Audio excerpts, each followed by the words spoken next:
All right, so hello everybody. Welcome to today's NAEA Museum Education Division peer-to-peer hangout on air. My name is Julienne Chevalier and I'm one of the co-chairs of the working group for NAEA Museum Education Division, the hangout team. So we're really excited to welcome you today to a hangout about publishing and the importance of publishing in museum education, how to do it, how to make time for it, all those great things. So want to make sure that everybody knows how to ask questions. We've got a list of things that we want to talk about, but as good educators we want to be responsive to our audience and make sure that we're addressing the topics that you care about. So when you look on your screen, you should have on the left side of it, you should have a Q&A bubble. And if you click on that Q&A bubble, you should be able to type in a question that would appear on the side of the screen so that everybody can see. And one of the benefits of that is that if you are watching and somebody asks a question that you think, yeah, I really want to know the answer to that as well, just click the +1 or the plus symbol under that and you'll be able to push it up to the top of the list. So fabulous technology. Let's see, I think that's all we have for now. Just a reminder that our Hangouts on air are free, of course, and they happen every month, the second Wednesday of the month at this time, so 1 p.m. Eastern. And it's a great chance for us to have conversations about topics that are relevant to the field and really keep that momentum of conversations that happen at conference and in our regions and states happening all year round. So I'm going to let the panelists introduce themselves. I'm going to have Emily go first. Okay, hi everyone, it's Emily Holtrop. I am the Director of Learning and Interpretation at the Cincinnati Art Museum, and I'm also the Museum Education Division Director for NAEA. And I'm excited to be joining you guys today. Thanks, Emily. Dana? I'm Dana Carlisle Kletchka. I'm the Curator of Education at the Palmer Museum of Art at Penn State, and I'm also affiliated with the Art Education faculty here, and I don't have any official position within NAEA. You're our monthly mentor. That's true. I'm doing the monthly mentor blog for the month of December, and I just submitted a post Monday about this hangout. Nice, nice. And Cynthia? Hi, I'm Cynthia Robinson. I'm the Director of the Museum Studies program at Tufts University, and I'm also the Editor-in-Chief of the Journal of Museum Education. And my background is in history museums, so I'm a foreigner to your group. But we're thrilled that you're here, so thank you so much for joining us. And I'll just give a little background on who we've invited and why. So obviously, Cynthia being Editor-in-Chief of Journal of Museum Education, great point of view to share with everybody. Dana, as many of you may know, received the award for Museum Educator of the Year, the National Award at NAEA last year, and as part of her remarks, she made a great push for and justification for and call to action for everybody to publish more. And Emily, as head of the division, is going to share with us some of the opportunities to publish within NAEA, including Viewfinder, which is our new platform, and a variety of other ways that we can get into the publication game. So I'd love to start off with Cynthia talking a little bit about why writing is important. So this is a little bit of our why it's good for us, not just to share, but why it's good for us as individuals and professionals. Great. Thanks, Julienne. So publishing begins with writing. You can't publish if you don't write. And so I wanted to talk a little bit about the value of writing. So writing and thinking are very, very closely aligned. Writing is a form of self-development that forces you to think, to figure out what you think. So writing clarifies thinking. And then it also inspires higher level thinking. When you write, you start getting involved with reflection and analysis and synthesis, and these are all mental operations that yield insights and expertise. When you write, you inevitably practice different forms of writing, description, narration, argument, persuasion, and these are all forms of communication that museum educators use again and again, whether you're writing a grant or a label or a memo to a boss. And finally, when you start to write, you realize that you can't write in a vacuum, that writing requires contextualization. That is, it forces you to put your ideas into a larger frame, and that in turn helps you clarify, argue, and persuade. So it's a self-perpetuating cycle that builds on itself and results in publication down the line. Excellent, great. And Dana, if you could share a little bit of that great call to action about why you feel it's so important that we're publishing in the field. Well, there are a couple of reasons, sort of related to what Cynthia just said. Publishing and preparing for publication is a form of praxis. It's a way to look back and sort of reflect on the things that you've done. When things are published, it's nice because you can see your trajectory over a span of years. But I have long thought that art museum education in particular, which is what I'm most familiar with, for a lot of reasons is disconnected. Most of the time we are really far away from one another, and it's been just in the really recent past that these kinds of like Google Hangouts have made it so that there's less virtual distance in between us. But we are a field that I think is growing and changing and really needs the voices of the people who are in the trenches doing the work to inform the practice of others and to really make people sort of reflect and think about what they're doing. I also think, and this is one of the things that I said when I was giving that speech, is that there are a lot of people who are interested in the work of education and interested in the work of art museums. And if we are not the people who are writing the narratives about who we are and what we do, then other people and other institutions are going to take it upon themselves to do that simply because they're interested and they're going to, they've got the resources to do the research and kind of figure out what they see. But I do think that we have been very quiet for a long time because we're overworked and overwhelmed, and it really is time for us to stand up and be heard and write about what it is that we do and how we do it. Excellent, great. So I hope that that's a good motivation and start off to this conversation.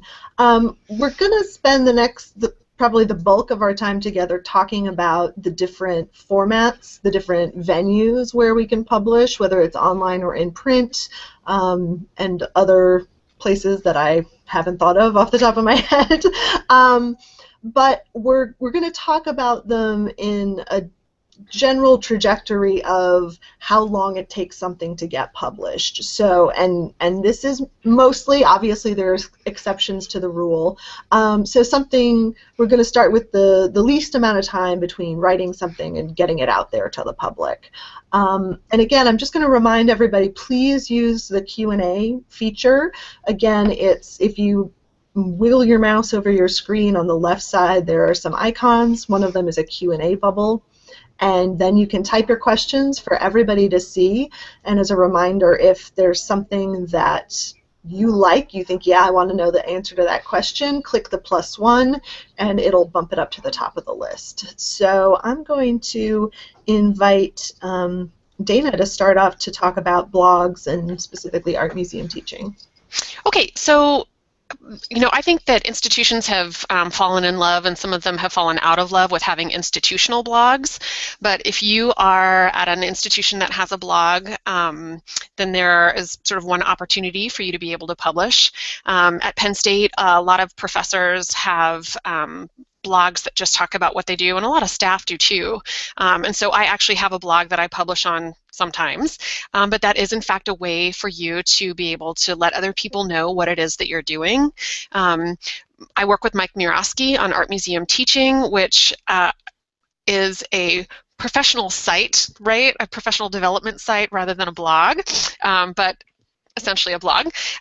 So if you're interested in, writing something up, it's a fairly short length. It doesn't have to be terribly long, but it really is a great way to very quickly disseminate information about things that you think, things that you want, reflections on experiences that you've had, and it's not necessarily a very academic way of publishing. It's just a way of sort of sharing thoughts.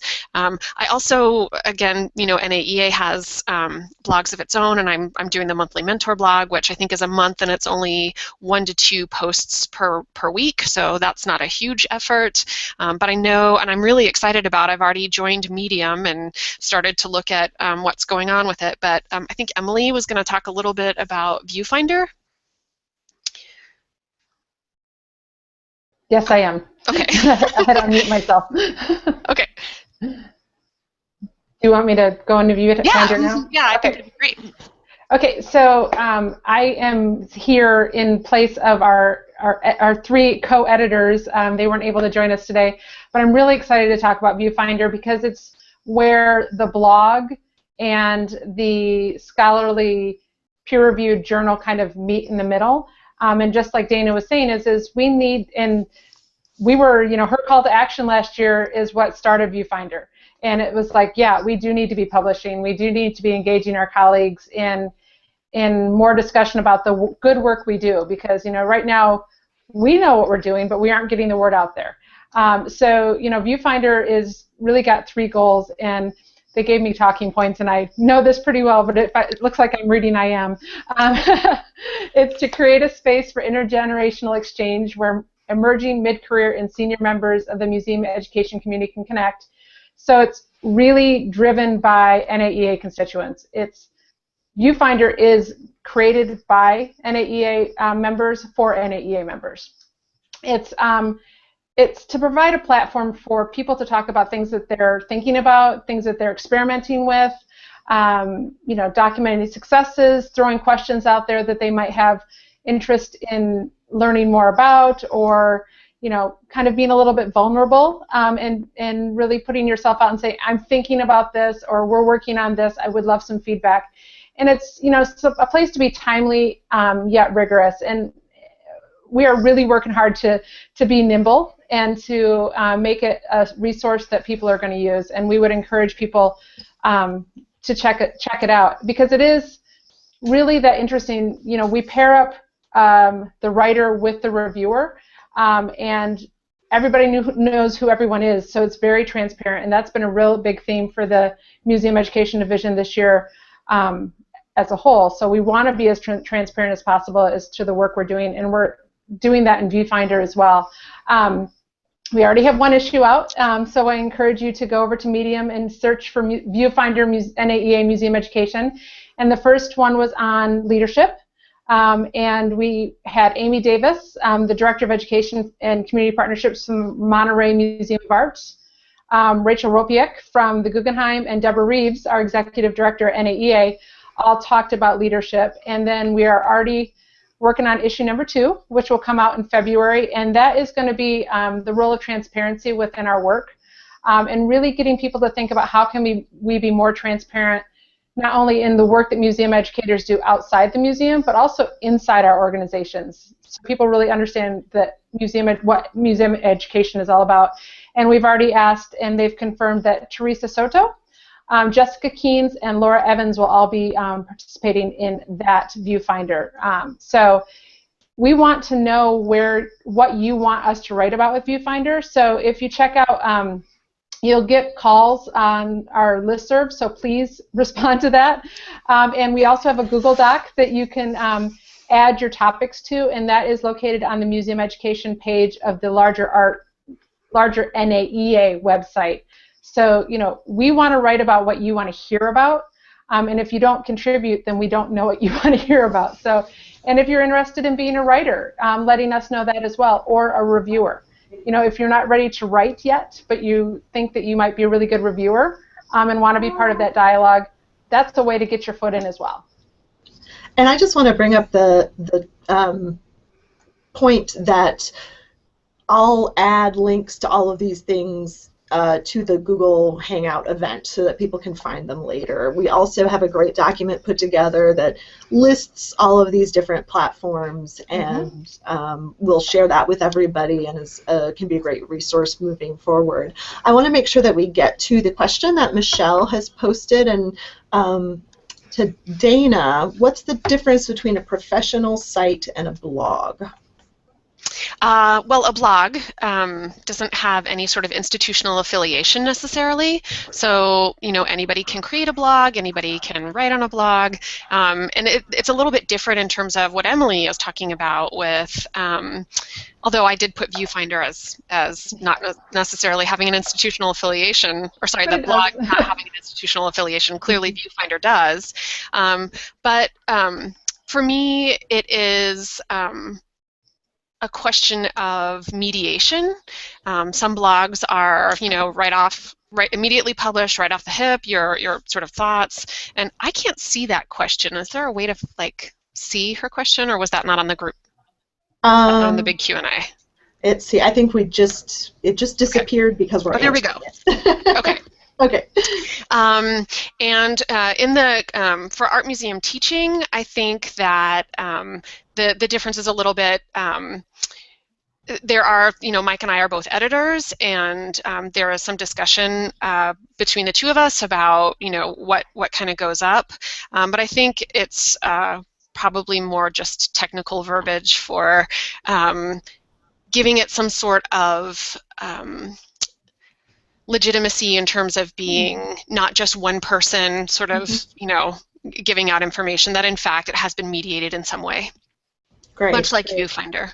Yeah, and so I also want to ask, so it's the editors that review submissions for art museum teaching. What kind of topics are covered? I know a lot of people are familiar, but some people aren't. I mean, give us specific examples of topics that people are addressing, and also my impression is that it's a place where we can ask the questions too. We don't have to have the answers. We can throw it out to the community and say, this is what I'm struggling with. How about you?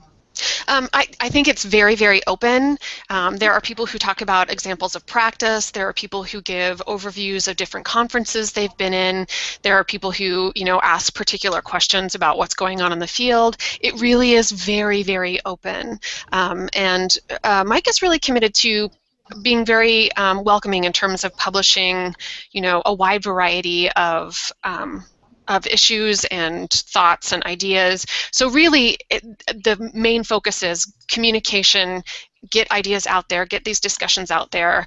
There is some frustration with the amount of time that it takes to do academic publishing. So I can understand that I think there is a space and an emerging space for these kinds of professional sites or blogs or whatever we want to call them that really help us with more immediately seeing and thinking and responding to some of the issues that are going on. I absolutely think that there's a place for academic publishing.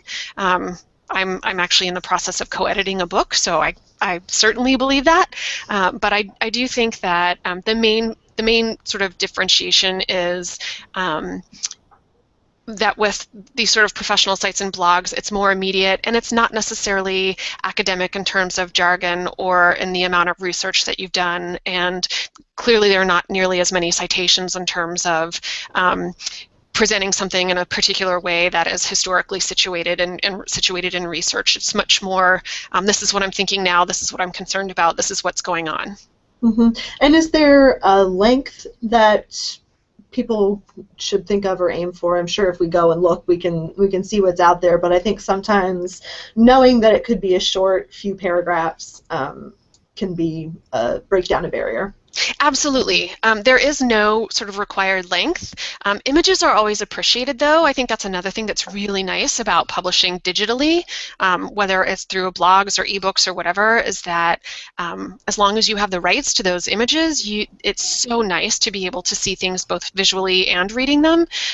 So having these, short sort of thoughts punctuated by images, because we all clearly are pretty interested in images.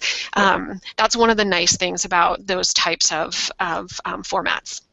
Great. And I also want to make sure that we get to this great question about personal blogs. So Christine Fleming asks, are personal blogs a good place to start and practice writing until you can be published through a more recognized organization? And I'll throw that out to the whole panel about, you know, how people's individual blogs play into their reputation in the field, et cetera, et cetera. Well, I mean, I can answer that. I think that's a great place to start, just to get comfortable with writing, you know, a blog or writing in that kind of format. I mean, I have a personal blog that doesn't talk about museum education, talks about all the other stuff I'm interested in, and it really is a great place for me to practice writing. You know, one of the things Cynthia said is that we do a lot of writing in our work, but the writing you do for blogs or for publications is very different, and having a place where you can practice that is really important. I mean, either through creating your own personal blog or writing in a journal on a daily basis, just so that you can work those muscles. And I think that's a great place to start, and get a few people to start reading your blog if it's about museum education, and create that dialogue. Great. And then a specific question from Andrea or Andrea, Kim Neighbors. What's the expected time commitment to be a Viewfinder reviewer, and what kind of skills or experiences are you hoping to see from those interested in becoming a reviewer? Well, I can say that authors are identified about 2 months before a publication, so we identified the authors for our February publication just in the last week. And then they have a month to write their post, and then it gets sent to the reviewer, and then the reviewer has about a week to look through it and to offer any comments, ideas, like, you know, they can have a conversation about it, and then they have the writer has about 2 weeks to incorporate the editorial changes. So as far as what we're looking for in a reviewer is somebody in the field, somebody that is really interested in working with the writer to make a really great article. So if you have a specific area of interest, letting us know that so that we can pair up reviewer and writer based on topic would be really important. But it doesn't mean you have to be in the field for 2,000 years to be a reviewer. We're looking to pair, you know, somebody that's early in the field, possibly working with someone that's mid-career or has been in the field for a while that might be writing something, so that there's an opportunity for a lot of perspectives. I think that's magnificent. I love that idea. I'm so happy that you guys are doing that. And I also think, and I said this a little bit early in a previous discussion, that when you are, so I was on the editorial review board for art education for a number of years, and I found that when I reviewed other people's work, it helps you so much to become a better writer, because you realize what you like about other people's work, what's confusing, and when you make suggestions to other people about how they can improve something, it definitely helps you develop that skill, even though you're not actually doing the writing. Mm-hmm. Exactly. And I saw a post that for some reason I'm not seeing anymore, but there was a mention of commenting on blogs, or if you see somebody's post, asking them if you can write a response, or that whole idea of just being part of the conversation is something that I know we've all talked about. Mm-hmm. One thing that I found very beneficial in my career has been the fact that I have an unusual name, and posting relatively frequently on the Museum Ed listserv. Listservs can just get your name out there. So, mm-hmm. And again, it's not all about. I make it sound like the only point of publishing is advancing your career. I grew up in a family in academia, so that's how I think about it. But of course, it's helping the field. It's growing that conversation. It's getting us all to think in new ways. But Julene, I also think you're really right that if you are emerging, or if you're interested in moving on to another place or having a different experience or opportunity, having a website where you can just put that on, you know, your information, your signature line in your email, or on you know, applications for other positions. That way, you have complete control over what someone sees in you, and so it's an absolutely great way to let people know who you are without really having to have them invest a lot of time if they decide they're not as interested as they could have been. Great point. And we're so excited, Cynthia, if you can speak about your area of expertise, about Journal of Museum Education and the process and timelines involved with that, because our journals are so important to have that printed and searchable record, and that's something we'll talk about a little bit down the line too, about how all these things are accessible and findable by everybody. Great. Well, thank you. So let me just spend a couple of minutes talking about what makes journal articles different than perhaps blogs or other forms of writing. One is that they tend to be more permanent because they're indexed. I know my students read articles that were published in the 80s and 90s. And these days, most journals are both in print and online, so they're pretty easily accessible. And because of that longevity, when you write for a journal, you are able to participate in a conversation that extends over time. And that makes it a wonderful way to tackle tough, not easily solved. For instance, we're asking yet again, what is a museum educator? What do museum educators do? And that's a conversation that has been going on for decades. In fact, that's part of the reason why JME started 40 years ago. So by publishing in a journal, you can be contributing to a long-standing conversation and be adding to literature that would be used for decades.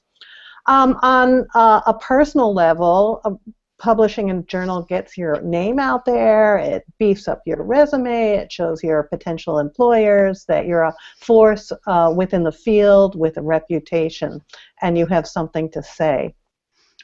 And finally, what distinguishes a published journal article is you really benefit from the publisher's reach and resources. Our publisher at JME puts a lot of effort into publicizing the journal, both to readers and to potential writers.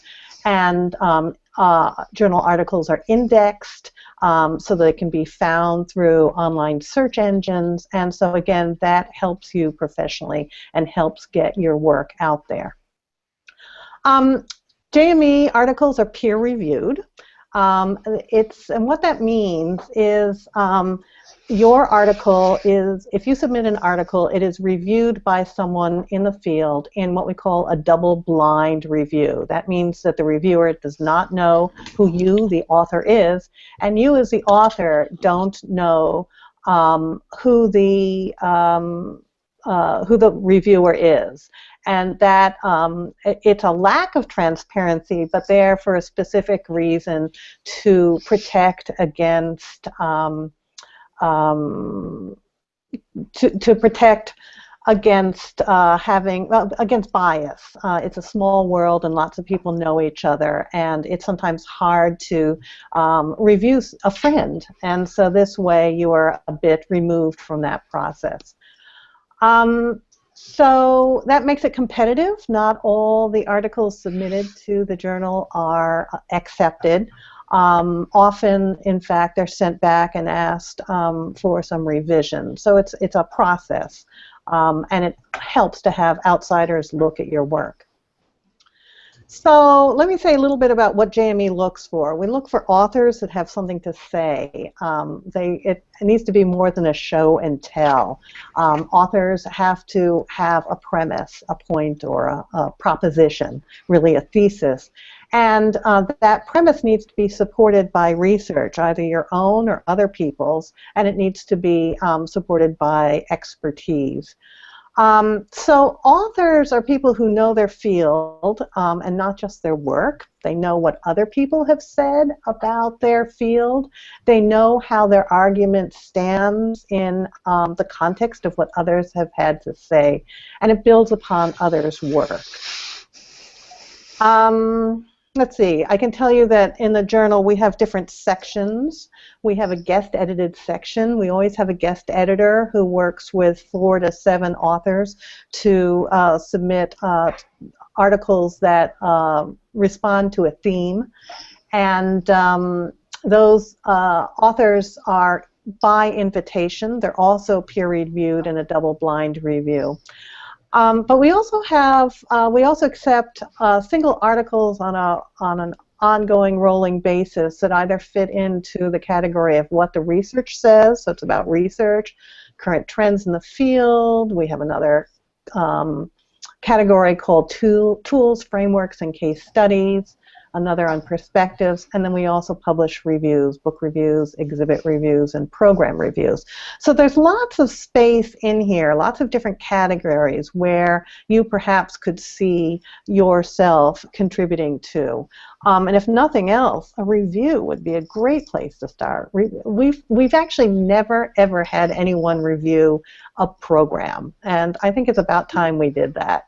So I'd like to suggest that anyone out there who knows of a program they think is interesting, review it and contact me and think about reviewing it for publication. That's great. That's a good point. I think. Could you talk a little bit about the timeline for publication? Sure. So guest-edited sections often take a year from the proposal, which is reviewed by an editorial committee, and the acceptance of that proposal to the actual publication. In journal time, that's a fairly short turnaround. We also can publish a little faster, so publication time is not the main distinction between a journal and a blog. We have had people submit a article, and it gets reviewed and it can get up in a month or two. So it's not publishing the next day or the next hour, but it can be publishing within a month or two. But oftentimes it's a somewhat slower lag of 6 months to a year before something gets out. And could you speak also a little bit about, the length of articles, the kind of citations? I think you described it as a journal for practitioners, or in a previous conversation, and maybe, to submit an article to JME, you don't necessarily have to have the statistical digression of the study that you did. It can be more of a conversation about the program or the project. Yes. We're really looking for articles that help practitioners in their jobs. And so, although we do publish research articles, in truth, we're less interested in covering the methodology and more interested in the outcomes and then a discussion of what that may mean for other people. So we want to know about the findings and their implications. Journal articles are, 3,500 words long generally, some a little shorter, some a little longer. What else did you ask? Oh, just about the citations, about... Oh, citations. So, basically it's the same level of citations that I ask my students to submit when they're writing a paper. Basically, you need to cite any ideas that are not your own. And so we like the Chicago style of citation, which is not the parentheses, it's the number system, because it doesn't interrupt the flow of reading. And so we have endnotes and a bibliography. And so virtually every article should have citations. It's hard to imagine an article that does not stand on someone else's shoulders. It does not make use of someone else's work. So that's a difference from blogs. But again, that's something that I, as editor, can help with. I mean, because of my position teaching, I now know the literature fairly well and can suggest to potential authors where they might find other information that relates. I saw that Beth Maloney, who's a former president of the Museum Education Roundtable that publishes Journal of Museum Education, she notes that we don't just focus on art education. We reach out to all different disciplines in museums, and I think it makes it a particularly rich array and cross-fertilization of ideas. I mean, there's a lot of interesting stuff happening in art museums these days. In fact, some of our the greatest number of articles are coming from art museum educators these days. But I think it's really important for people in science museums and children's museums and history museums to read them, that we should not stay sequestered in our disciplines all the time. And she was also specifically asking about whether there are some, venues like Viewfinder or Art Museum Teaching for history museum education that anybody's aware of. I'm not aware of any off the top of my head, but I would encourage somebody to start one because I would love to read it as well. Yeah. There are some, but I'm not dredging up the names. Okay, well, if we think of them, we can add them to that document that folks can see later. Another thing I just wanted to comment on is the idea of submitting to a journal and getting notes for revision. That's typical in journals. It's not like you'd be singled out and told, no, this is wrong. It's that great process of all of us know of reviewing and editing and going through to make it a stronger publication. It's all for the best, which I'm sure all of us know, but just wanted to make sure that nobody thought that was a bad thing. It's a really great thing to help improve your writing as well. Thanks, Julene. And as a author of a recent article in JME, you've gone through this process, so you can talk about it from the author's point of view. It was very painless. and it looks like Elizabeth Nevins just posted that AASLH, which is the American Association for State and Local History, has many blogs that take submissions. So for those history folks, that would be a way and a place to look as well. Excellent, great. I also wondered if I could follow up with what Cynthia said about some of the other publications that are in the field of art museum or potentially publishing in the field of art museum education. Art Education Magazine also has a suggested length of 3,000 to 3,500 words. There are 6 issues per year, and of course this is something that you get when you are a member of NAEA. And James H. Rowling, who is a professor at Syracuse University, is the editor this year.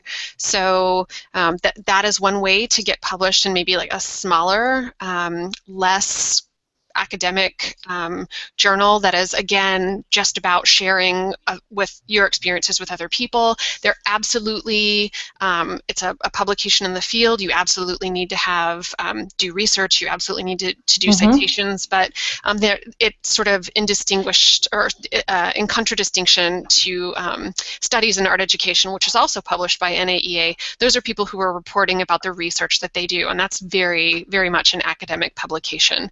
But there are also things that are geared specifically toward art teachers, like Art Education Magazine, but also Arts and Activities, School Arts Magazine, and then also Museum, which is the journal for the American Alliance of Museums, which was more recently, the American Association of Museums. And theirs are only 1,000 to 3,000 words, and they have a magazine that's every other month.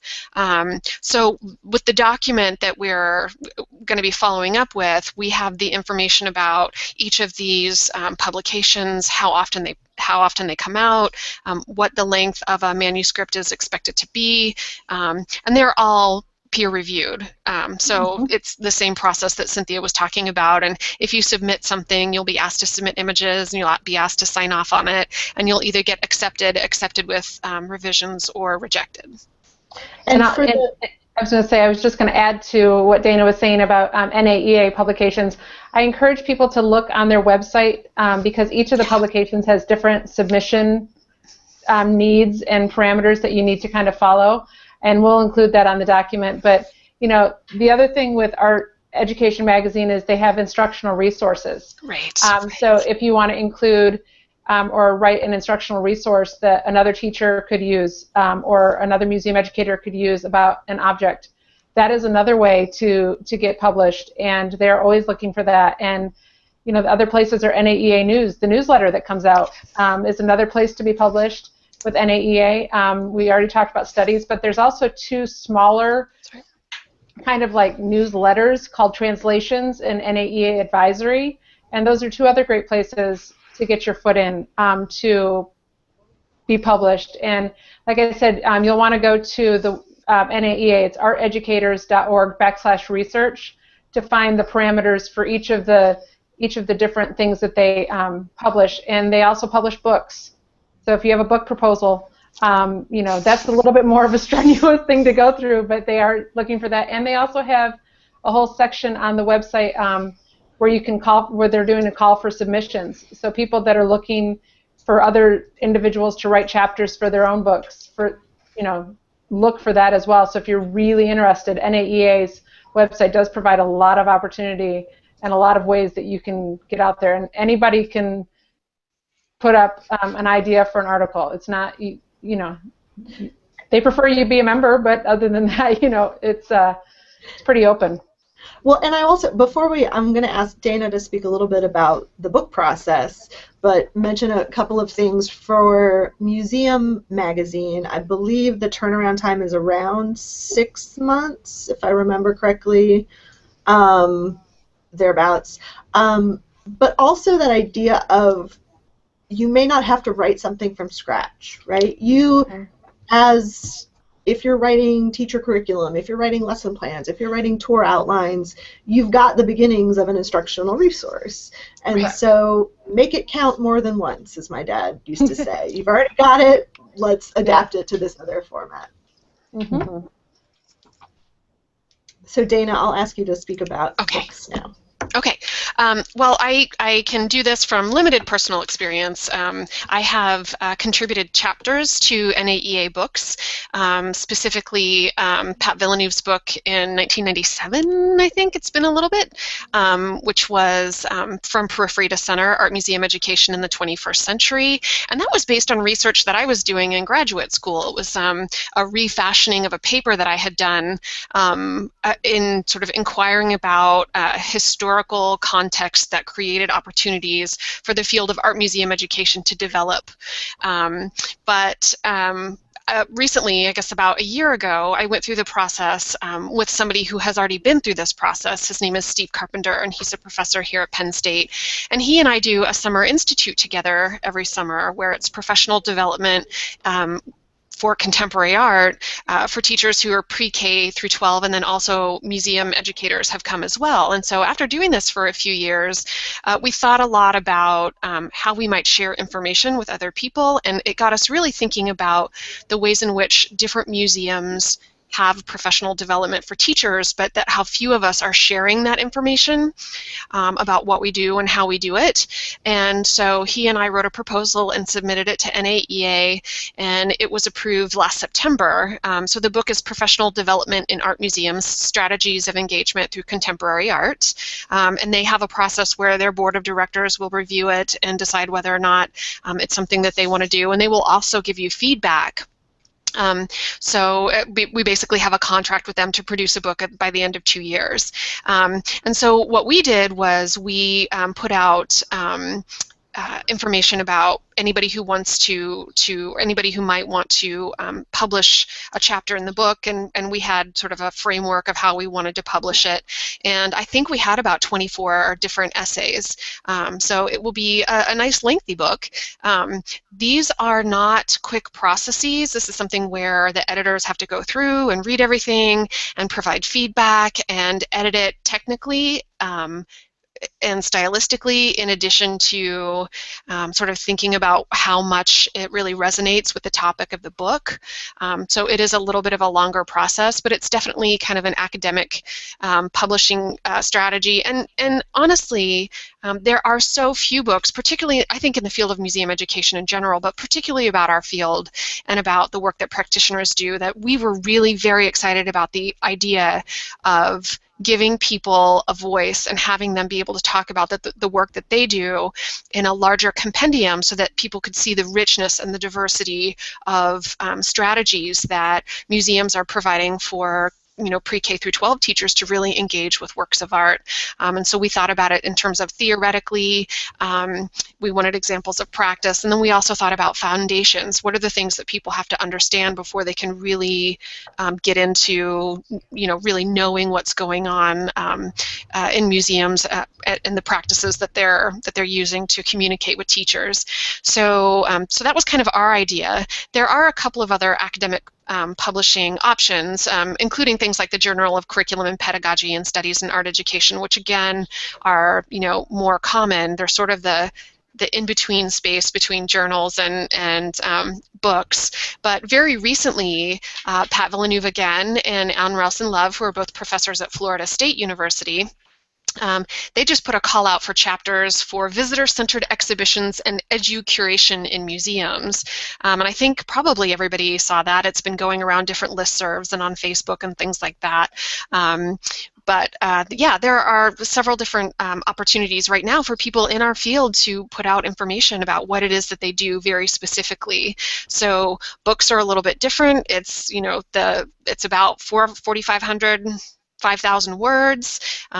Oftentimes they're co-authored. We had lots and lots of co-authors, which is kind of great because that way people can work together and support each other through the writing process before they submit anything.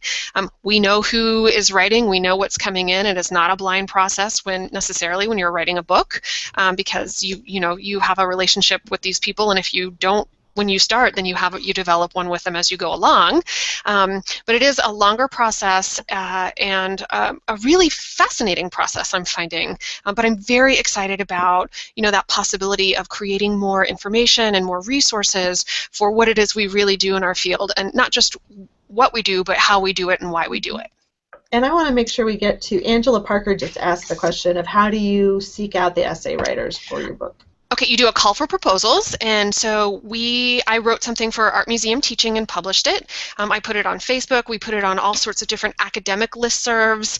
We put it, on the NAEA museum list, just any place that we could think of where we thought maybe museum educators would be lurking, because we wanted to, get as much diversity in the submissions as possible.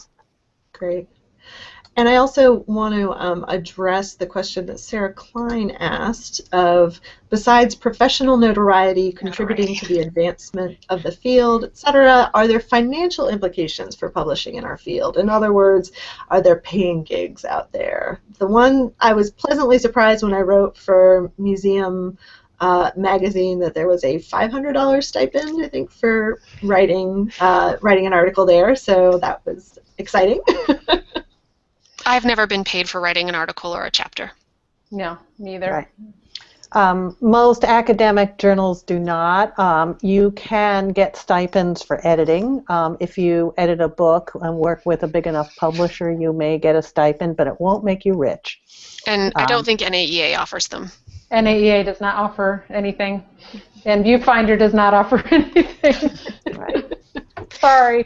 But the opportunity to work with beautiful people and amazing Exactly. That is reward. Exactly. So we've got about 10-ish minutes left. I do want to encourage all of our viewers to ask any more questions that they have, because we do have time for that.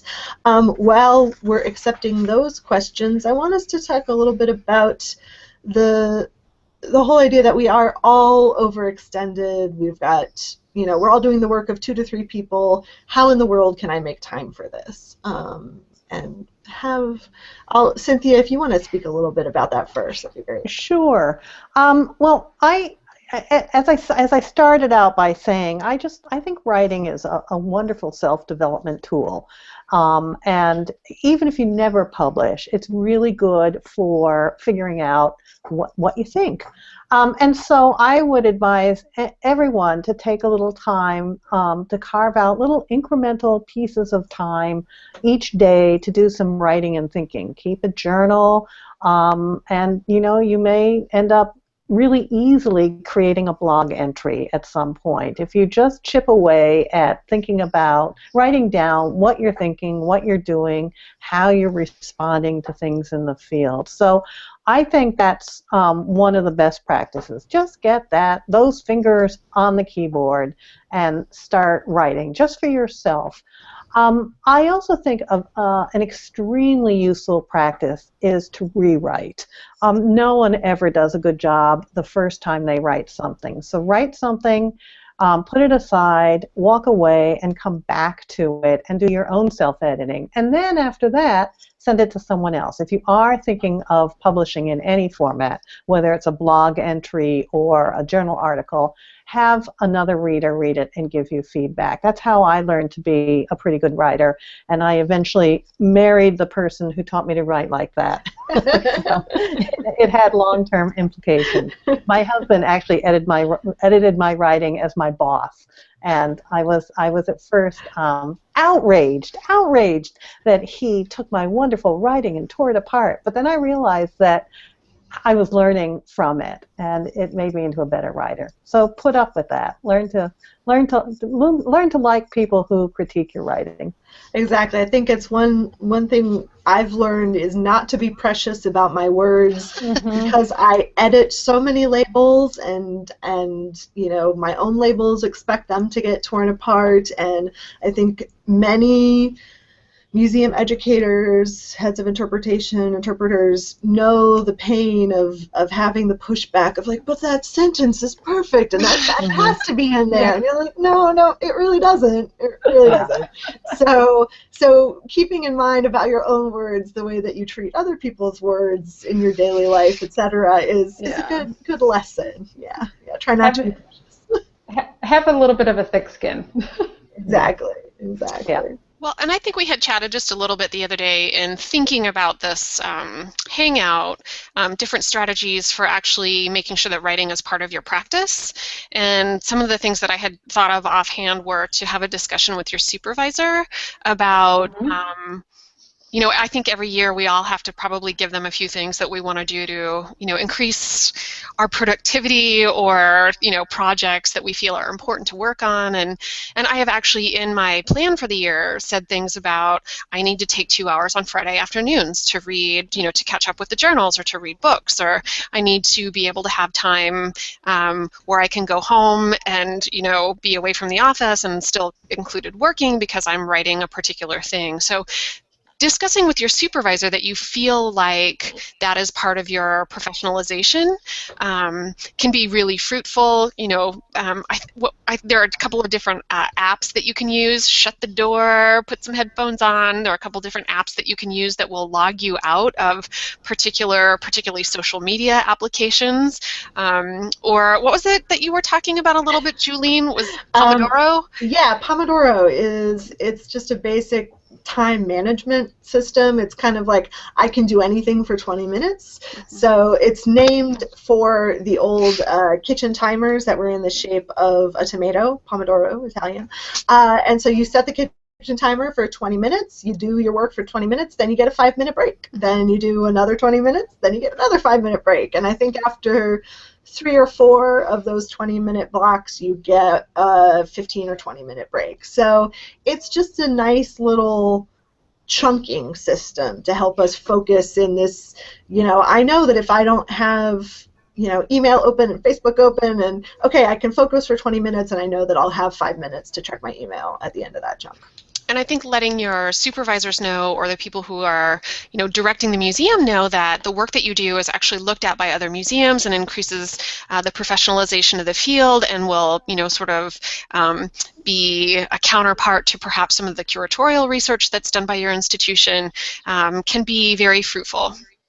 And Dana, I was just going to say something similar. Is our curators will go and write articles, and they are supported to do so and encouraged to do so. And so having, your supervisor realize that that is just as important in museum education, and that we should be encouraged to do so, just like curators, is a conversation to have with your supervisor or your director, and hopefully they will be supportive. Yeah, absolutely. Can I take a minute just to say what our next issue will be about? Sure. I think it's very exciting. We just sent a manuscript to press for the February edition of JME. We're now publishing 4 times a year. And Jen DePrezio, your own Jen DePrezio, our own Jen DePrezio, Museum of Art, Portland, Maine, was a guest editor, and she put together a really nice section on on transforming training, new approaches for engaging adults. So it's all about training people to teach. And there are a bunch of art museum cases in this section, and I think it's going to be a very well-received issue of JME. And then the next issue that's coming out later in the spring is on health and wellness in our communities, the impact of museums. And so that's going to be picking up on the trend of using museums to train doctors and as places for social and psychological engagement, etc. So watch out for that issue as well. Fabulous, thank you. Any other, we've got about 5 minutes before we totally wrap up. I will take the time to make a plug for our next hangout, which is scheduled for Wednesday, January 13th. And we are going to be getting excited for the Museum Education Pre-Conference. So that's going to be happening March 16th, 2016 in Chicago, that day-long, amazing art museum education free-for-all. No, it's not a free-for-all. It's a very well-planned and orchestrated event. What you say. Sorry, it is an amazing day. I'm getting excited about it. So we're gonna be discussing some of the themes that we'll be talking about at the pre-conference. We know not everybody can attend the pre-conference, so this is a way for those who can to start thinking about the topics that we're gonna dive deep on that day, but also if you can't make it, here's a way to start addressing those topics. And some of the things that we'll be thinking about are just this theme of transparency. Who is working for you on the board level? Give you an update on our amazing NAEA AAMD National Research Study, the stage that we're in there. Divisional initiatives such as peer-to-peer hangouts, Viewfinder, social media, and a preview of our NAEA division-specific sessions for 2016 National Conference. So it'll be a good time. Before we head out, I wonder if there are any maybe final thoughts about the future of publishing and where we're going. Will there always be a place for paper? How will blogging change the conversation, the field? Any ideas? Well, I can say that as museum educators have gotten better about writing and sharing their writing in whatever platform they use, it's helping to make the profession clearly have a basis of expertise. That there's a foundation of knowledge and expertise that's always given to curators naturally and not to educators. And so the more we publish and the more we share our expertise, the better it is for the profession, I think, for us in jobs individually and for the profession moving forward. Agreed. That's very, very well put. I think that's a great point to end on, that, we are establishing ourselves in the museum world, and we know our value, and communicating that value to everybody else is incredibly important. So I want to thank all of the panelists today. Really appreciate your time and expertise. I hope our viewers enjoyed it, and we will see everybody again next month. And happy end of 2015, everyone. Thank you. Thanks so much.